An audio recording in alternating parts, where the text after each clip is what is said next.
Right, well, welcome back. So this is the first part of lecture number 5. We're now attempting to re-record them. Hopefully you can hear me all right, and I'll go through the lecture slides as I did on the day. So just as a reminder, I'll go through these reasonably quickly. You should be going to a lab each week and a tutorial each week. The lab will help you complete most of the assignment for that week, and the tutorial is to help you across all of your papers, and they're both in Cotton 145. So from lecture 4, we'd been talking about all computers being based on the concept of binary information, either ones or zeros, ons or offs, trues or falses. And we talked about how we can represent all of that using binary numbers. For example, decimal 7 can be rewritten in binary as the number 0111. But there are a bunch of things we did briefly mention, but that we can't actually do yet, namely binary addition, subtraction, and any other bitwise operations. And the reason this is important is that computers don't do a conversion to decimal. They do all of their mathematics in binary forms. They do addition, subtraction, multiplication, division, and ors, nots, everything like that, all in binary form, and then they convert it back to decimal for humans to see. So today's lecture is on physically how they go about doing that process. So, binary arithmetic. So we've been talking quite a lot about this von Neumann computer architecture, which is you have your memory, you have your central processing unit, and you have some input and output, and the CPU talks to the memory during a process, and they discuss things. But at the moment we're talking about processes going on down within the CPU, dealing with binary numbers. What I did mention in the previous lecture is that all of this forms a rather large chain of understanding, really, all the way from way up by human thought, when we think about what we want to do and design a solution to a problem, be it a robot or a particular piece of software that you write, all the way down this hardware to chips, logic gates, and physics at the very, very bottom. So Engineering 101 looks right the way through this chain. Comp 102, Comp 112, they are way up the top, up by human thought, design, and the high-level Java language. Physics 122 takes you down by the electronics and physics.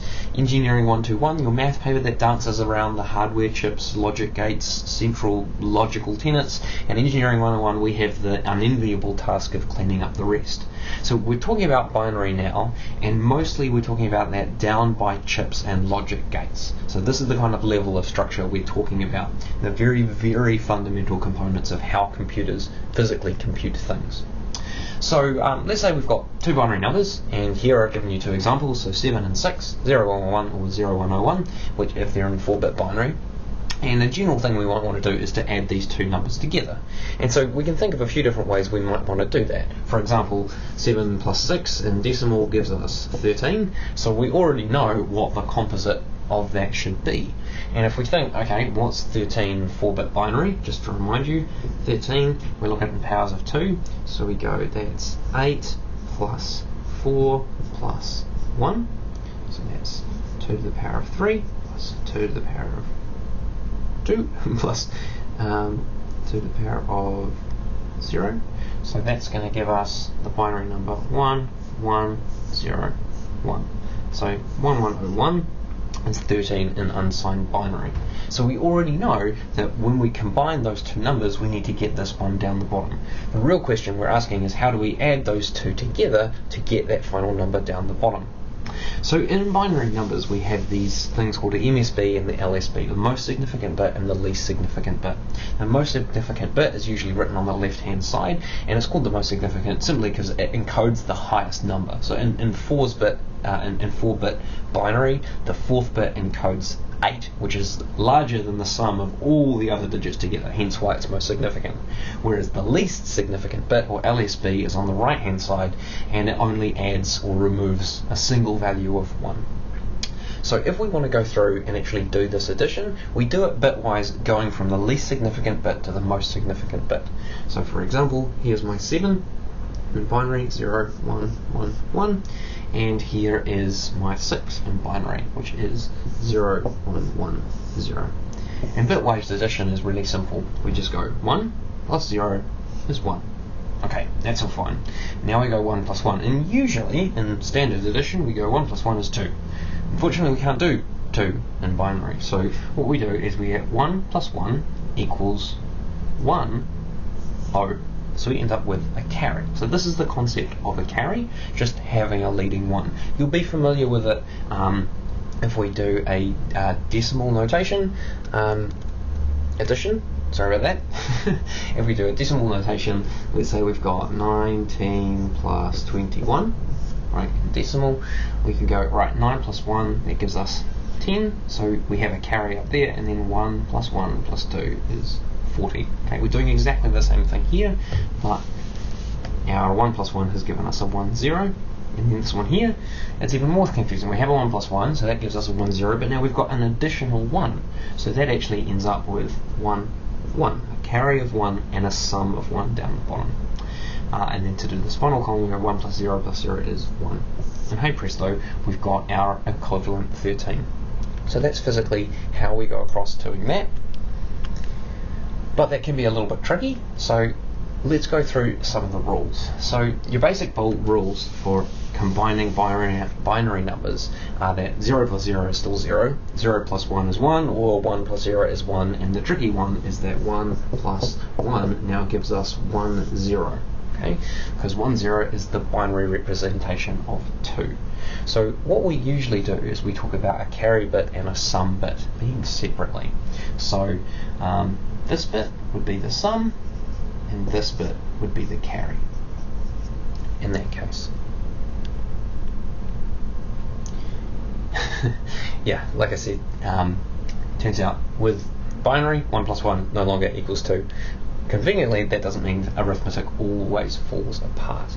So if we were to write out all the possible combinations of 2-bit numbers, you can see an example on the slide now. So usually when we talk about bit numbers, we write them out A4, A3, A2, A1, which is just signifying the different bits of the number signified by A, and the same thing for B.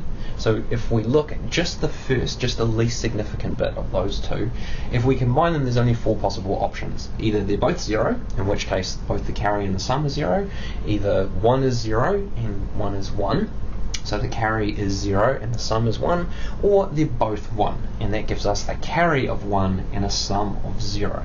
That's if we're adding 2 bitwise operations, if we're just adding 2 numbers together. So where did I get that 1 plus 1 plus 1 equals 1, 1 thing from? Well, we're coming to that, because now if we move to the next significant bit, so now we're talking about A2 adding together to B2, now because that carry is left over from the first one, we've got another option. So there's a third variable which I call C in here, and that's just the carry from the first column. So what I'm really saying is that if we had a number A4, A3, A2, A1, B4, B3, B2, B1. So we did these, and we said there were 4 possible combinations for adding these together. And now we're saying there's 8 variations on how we can put these together, because when we have added these together, we might get a carry up here. That's what that C1 signifies. And so the first 4 lines are exactly the same as the previous ones. The second 4 is a little bit different, because now we've got something in that carry. So we're saying, now let that carry be 1, and then if A and B are 0, our carry, a new carry, down here, sorry, that's our sum. New sum will be down there. So if we're adding A2 and B2, if C1 is 1 and these are both 0, then the sum becomes 1. If either of these are 1 and that one is 1, the sum becomes 0, and we get another carry. And if both of those are 1 and that one is 1, both the carry is 1 and the sum is 1. And then we just keep doing that process. We get that bit and that bit and that bit and that bit for as many bits as we need. In an exam or a test, I'll probably only give you 4 bits, but it gives you the kind of general idea. It was long and complicated, probably more so than it needed to be. So we're going to have a break there, and then in the second half of this lecture we're going to look at a much easier way of doing that, rather than checking our sum and our carry for every single individual bit. So in summary, you should be able to do binary addition of these numbers. You should be able to tell me what the sum and a carry bit is for each different operation, and then you might want to have a think about how we might go about subtracting two numbers from each other instead of adding them together. So I'll stop this recording here, and then we'll pick up in the next one where we answer that question.